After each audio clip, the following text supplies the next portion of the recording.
Toyota автокөлігін тізгіндеген күзет агенттігінің екі қызметкері Таштырак көшесіне бұрыла берген бетте ауыр жүк көлігі сол жақтан келіп соққанын жеткізді.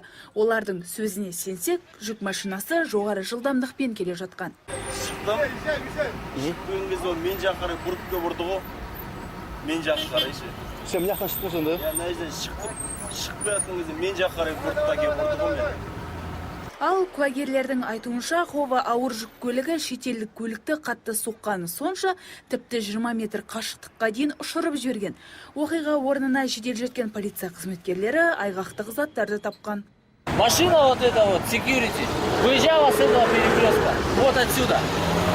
Security көлігі мына қиылыстан шыққан. Міне мына жерден жүк көліктің жүргізушісі оларда шығып үлгереді, байқайды деп ойлаған. Жеңіл көлік жылдам жүре бергенде соғып кетті. Біршама уақыттан соң оқиға орнына жедел жәрдем қызметкерлері жарақат алғандарды ауруханаға алып кетті. Қазіргі таңда кімнің кінәлі екенін полиция әкімшілік инспекторлары анықтауда.